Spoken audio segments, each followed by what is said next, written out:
Mi ex me dejó con nuestros hijos y una nota que decía, volveré en unos años. 6 años después, regresó como si nada hubiera ocurrido.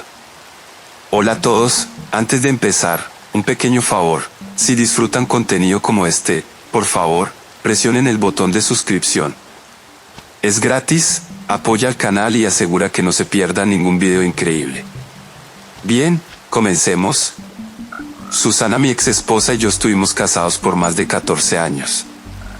Nos conocimos en la secundaria y nos casamos rápidamente, así que nunca tuvimos mucho tiempo para explorar el mundo. Sin embargo, para mí eso estaba bien, porque nos teníamos el uno al otro. Incluso tuvimos 2 hijos juntos. No obstante, Susana siempre quiso una vida más grande y mejor, y nunca lo ocultó. Gastaba casi todos nuestros ahorros en ropa para los niños o en el último bolso de Chanel para impresionar a las otras madres. Al principio me parecía un detalle lindo, pero luego perdió el control. Apenas podía pagar el alquiler a tiempo y le pedí que dejara de gastar de esa manera. Supongo que no pudo soportarlo más, porque una noche desperté y encontré una carta sobre la cama.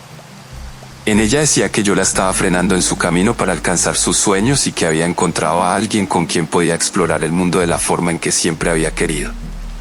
Al final de la carta escribió que volvería en unos años y que podríamos retomar las cosas donde las habíamos dejado.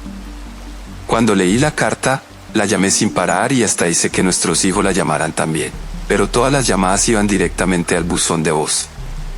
Tuve que explicarles a nuestros pequeños que mamá se había ido por un tiempo. Estaban tan confundidos que me preguntaron si estaba muerta. No supe qué decir, pero para mí, ella estaba muerta. Me tomó meses adaptarme a ser un padre soltero, pero una vez que lo logré, comencé a sentir alivio. Ya no tenía a alguien que constantemente me pedía dinero para comprar cosas que drenaban todos mis ahorros. Tampoco tenía una esposa que me negaba el afecto si no le compraba unos pendientes de oro en el centro comercial. Mis hijos también comenzaron a adaptarse a la situación, a pesar de la tristeza que sintieron cuando ella se fue. Ahora tenía mucho más tiempo para mí mismo y logré ganar suficiente dinero para volverme estable financieramente. Un año después de su partida, decidí que no podía seguir casado con ella, así que contraté a un abogado y solicité el divorcio. Como Susana estaba desaparecida, el divorcio se concedió automáticamente.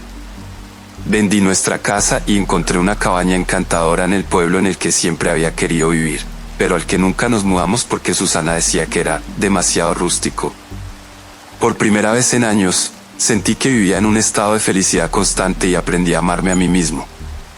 Ya no me sentía ahogado por sus quejas ni por la sensación de nunca tener suficiente dinero para complacerla. Me sentía vivo. Al tercer año de su ausencia, mis hijos ya no mencionaban su nombre. 6 años habían pasado desde que Susana dejó nuestras vidas con esa carta. Una tranquila mañana de sábado, mientras tomaba café en el porche de la cabaña, escuché pasos en el sendero que conducía a la puerta. Mi corazón se encogió cuando reconocí su silueta. Llevaba una expresión de determinación mezclada con arrepentimiento, pero su sonrisa confiada seguía intacta, la misma que usaba cuando quería algo. El problema era que yo ya sabía exactamente qué quería: retomar la vida que abandonó. Pero esta vez, yo no lo permitiría. Susana no pareció notar mi resistencia inicial. Sonrió y dijo con voz melosa: «Hola, cariño». Volví, tal como lo prometí. Su audacia me dejó sin palabras por un momento. La observé detenidamente. Seguía vistiendo ropa cara y accesorios llamativos. Era evidente que no había aprendido nada en todos estos años. En cambio, yo había cambiado mucho. «Susana», dije al fin, «¿qué haces aquí?». Ella hizo una pausa dramática, como esperando que la abrazara o mostrara alguna emoción. Como no lo hice, respondió con naturalidad. «Dije que volvería, y aquí estoy. Podemos retomar las cosas donde las dejamos, tal como escribí en la carta». Casi solté una carcajada de lo absurda que sonaba, pero en su lugar la miré fríamente y le dije: «¿De verdad crees que puedes desaparecer por 6 años, dejar todo atrás y volver como si nada hubiera pasado?». Pareció sorprendida por mi reacción. Claramente, Susana esperaba un regreso triunfal, no un enfrentamiento. Pero yo no iba a ponérselo fácil. Sé que cometí errores, dijo, fingiendo humildad, pero necesitaba encontrarme a mí misma. Ahora que estoy de vuelta, podemos ser una familia otra vez. En ese momento, mi hijo mayor, Matías, salió de la cabaña. Ahora tenía 12 años, y era mucho más maduro de lo que debería ser para su edad. Cuando vio a Susana, se detuvo en seco. Susana sonrió, abrió los brazos y dijo con entusiasmo: Matías, mi niño, mira cuánto has crecido. Matías dio un paso atrás, claramente incómodo. ¿Qué estás haciendo aquí?, preguntó con la voz cargada de resentimiento. Susana parecía ajena al impacto que había causado su ausencia. Intentó acercarse a él, pero Matías retrocedió de nuevo. No puedes simplemente volver y fingir que nada pasó, gritó antes de correr de regreso al interior de la casa. Me sentí destrozado al ver el dolor en sus ojos, pero también sentí rabia. No contra él, sino contra ella, por pensar que podía regresar e imponer una reconciliación como si tuviera derecho a hacerlo. Susana, vete, dije con firmeza. Seguimos adelante. Ya no eres parte de esta familia. Ella me miró incrédula, como si yo fuera el desagradecido en esta situación. ¿Qué quieres decir? Soy la madre de tus hijos. Tengo derecho a estar aquí. Sus palabras me hicieron explotar. Perdiste cualquier derecho cuando dejaste a tus hijos llorando por ti cada noche mientras yo intentaba reconstruir lo que quedaba de nuestras vidas, grité. Nos abandonaste, y no voy a dejar que lo hagas otra vez. Susana intentó discutir, pero la interrumpí. Y para que lo sepas, me divorcié de ti hace 5 años, así que legalmente eres una extraña para nosotros. Su expresión cambió por completo. Era como si finalmente entendiera que ya no tenía el control de la situación. Pero, como siempre, Susana no iba a irse sin pelear. ¿Vendiste nuestra casa?, preguntó indignada. ¿Dónde está el dinero? Casi me reí. Era típico de ella preocuparse más por lo material que por las personas que dejó atrás. El dinero, respondí. Lo usé para criar a nuestros hijos y construir una nueva vida. No queda nada para ti, si es lo que estás pensando. Ahora su furia era evidente, como si yo fuera el villano de esta historia. Eso no es justo, gritó. Sacrifiqué todo por esta familia y así es como me lo pagas. La ironía de sus palabras me golpeó como una bofetada. Sacrificio. Abandonaste todo para perseguir tus propios sueños y tuviste el descaro de decir que volverías como si nada hubiera pasado. No me hables de sacrificios, Susana. Mientras ella seguía quejándose, Matías apareció de nuevo en la puerta, esta vez acompañado de su hermana menor, Clara. Ahora tenía 9 años y observaba la escena con curiosidad, pero con cautela. «Papá, ¿se va a ir?», preguntó Clara con voz baja. «Sí, cariño», respondí sin dudar. Susana miró a Clara, intentando conectar con ella, pero la niña apartó la mirada. Eso pareció afectarla más que cualquier palabra que yo pudiera decir. Comenzó a sollozar, pero no sentí lástima. Estas eran las consecuencias de sus elecciones. Hizo un último intento, pero yo estaba decidido. Susana, por favor vete y no vuelvas. Tras unos momentos de vacilación, finalmente se dio la vuelta y comenzó a caminar de regreso por el sendero. Esta vez, no miró atrás. Cuando desapareció entre los árboles, sentí que un peso se levantaba de mis hombros. Miré a mis hijos, que ahora estaban a mi lado, y me prometí a mí mismo que nunca dejaría que nadie los lastimara de nuevo. Nos merecíamos paz, y haría lo que fuera necesario para protegerla.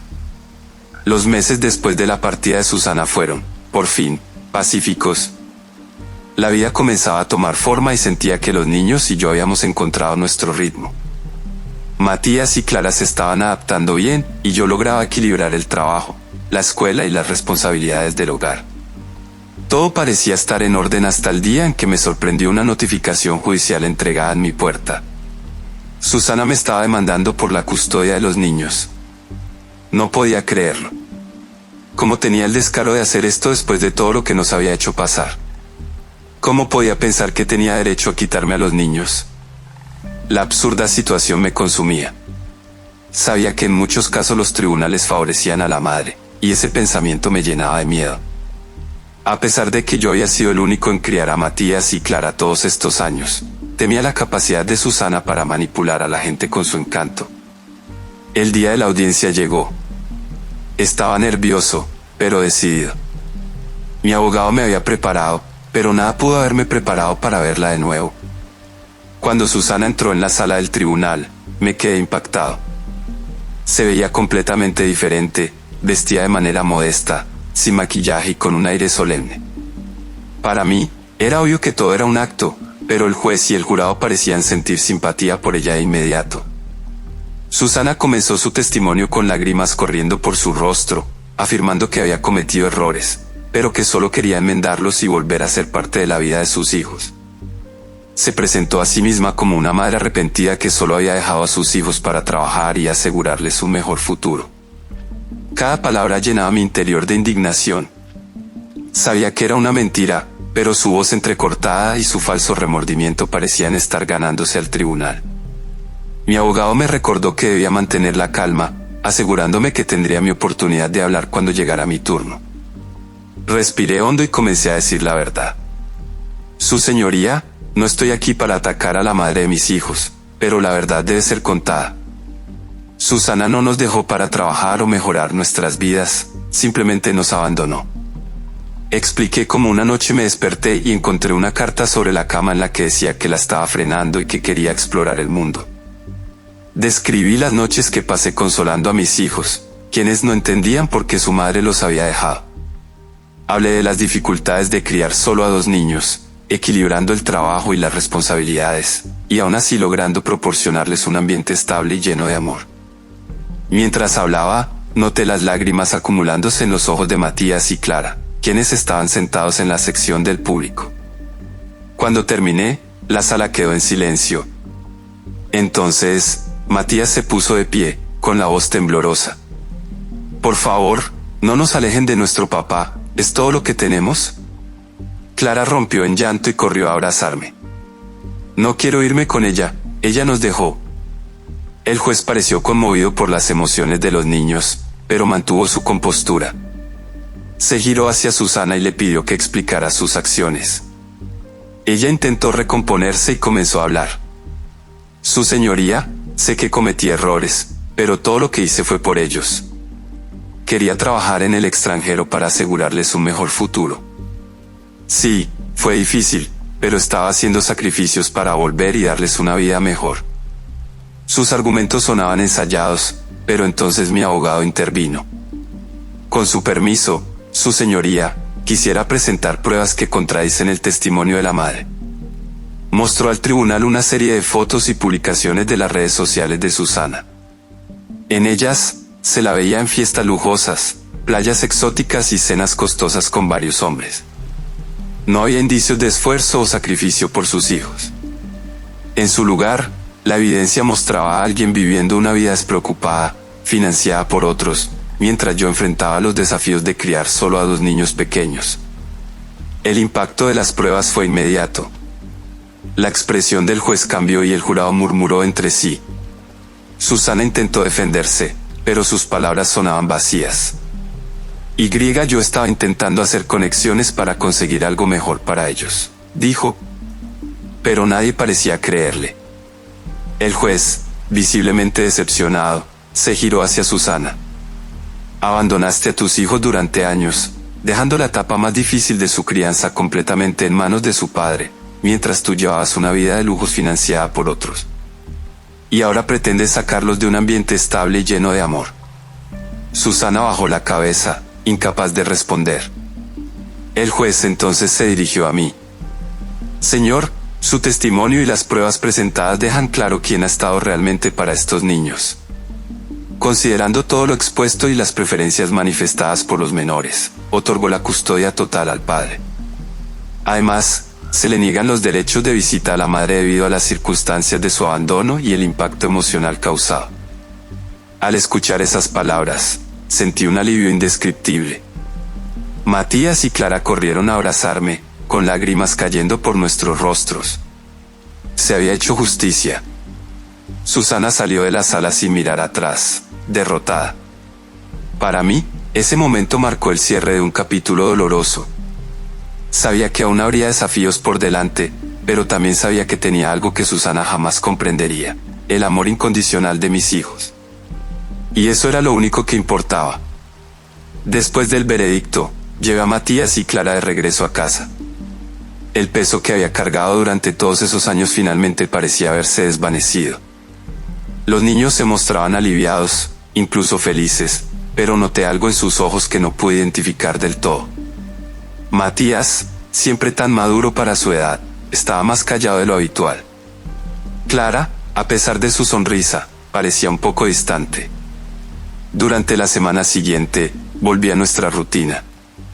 Me enfoqué en hacerlos sentir seguros y amados, pero aquella mirada en sus ojos seguía inquietándome. Entonces empecé a darme cuenta de que, aunque había luchado con todas mis fuerzas para protegerlos de Susana, tal vez había estado descuidando algo importante: su conexión, o la falta de ella, con su madre. Una noche, mientras arropaba a Clara en la cama, me preguntó: «Papá, ¿por qué mamá no quiso quedarse con nosotros?». Tragué saliva. Era una pregunta que sabía que llegaría algún día, pero aún no estaba preparado para escucharla. Respondí con cuidado: «No es que no quisiera quedarse contigo, cariño. A veces, las personas toman decisiones que terminan lastimando a otros, aunque no sea su intención». Me miró con esos ojos grandes y curiosos, llenos de preguntas que aún no sabía cómo formular. «Creo que la extraño», dijo en voz baja, pero no sé por qué. Sus palabras me rompieron el corazón. Clara era tan pequeña cuando Susana se fue que apenas la recordaba y, sin embargo, había un vacío, algo que yo nunca podría llenar por completo, por más que lo intentara. Después de que Clara se durmió, me quedé en la sala, perdido en mis pensamientos. Matías pasó junto a mí y se sentó en el sofá. Parecía querer decir algo, pero dudaba. Finalmente, habló: «Papá, ¿crees que mamá nos extraña?». Me sorprendió la pregunta, pero entendí que, en el fondo, compartía las mismas dudas que Clara. Respiré hondo y respondí: «Creo que sí, hijo. A veces, a las personas les cuesta demostrar lo que sienten». Matías asintió, pero no parecía completamente convencido. Fue entonces cuando me di cuenta de algo que había estado ignorando durante toda la batalla por la custodia. No importaba lo que Susana hubiera hecho, seguía siendo su madre. Y por más que hubiera luchado por protegerlos, no podía privarlos de al menos tener algún tipo de conexión con ella. Ningún niño debería crecer sin recuerdos de su madre. A la mañana siguiente, tomé una decisión. Llamé a mi abogado, quien inmediatamente sonó preocupado cuando le dije lo que quería hacer. «No tienes que hacer esto», dijo. «El tribunal falló a tu favor». Lo sabía, pero esto no se trataba de obligaciones legales, sino de hacer lo correcto. Llamé a Susana. Respondió con cautela, claramente desconfiada del motivo de mi llamada. Cuando le expliqué mi intención, guardó silencio por un momento antes de responder. «¿De verdad harías eso?». «No lo hago por ti, Susana», le dije. «Lo hago por nuestros hijos. Merecen conocerte, aunque sea en una pequeña parte de sus vidas». Así que acordamos que los vería una vez a la semana, siempre en un lugar público para asegurarme de que todo se mantuviera dentro de límites seguros. El domingo siguiente, llevé a Matías y Clara al parque donde habíamos quedado. Susana ya estaba allí, sentada en una banca, luciendo nerviosa. Cuando los niños la vieron, vacilaron por un momento. Matías tomó mi mano, como buscando permiso. Asentí y ambos caminaron lentamente hacia ella. Susana intentó sonreír, pero la emoción la superó y rompió en llanto. Se arrodilló y los abrazó, repitiendo una y otra vez: lo siento mucho». Matías se quedó atrás al principio, pero Clara no pudo resistirse y la abrazó de vuelta. Observé la escena desde la distancia, sintiendo una mezcla de emociones. Todavía había resentimiento, pero en ese momento supe que había tomado la decisión correcta. No se trataba de perdonar a Susana ni de borrar lo que había hecho. Se trataba de asegurarme de que mis hijos tuvieran suficientes recuerdos para formar su propia visión de su madre. De camino a casa, Matías rompió el silencio. Gracias, papá, dijo en voz baja. Lo miré por el retrovisor y vi una pequeña sonrisa genuina. Clara, cansada, parecía más tranquila. En ese momento, supe que había hecho lo correcto. Desde entonces, las visitas se convirtieron en una rutina. Siempre me mantuve alerta, asegurándome de que Susana no usara esas oportunidades para causar más daño. Pero, al final, no se trataba de ella. Se trataba de Matías y Clara. Yo aún llevaba las cicatrices de lo que Susana me había hecho y, quizás, siempre las llevaría. Pero ver a mis hijos sonreír y construir recuerdos que, a pesar de todo, incluían a su madre, me confirmó que estaba en el camino correcto. Ningún niño merece crecer sin recuerdos de su madre, por imperfecta que sea. Y, por encima de todo, mis hijos sabían que siempre podían contar conmigo, porque, al final, mi amor por ellos era lo único que nunca fallaría.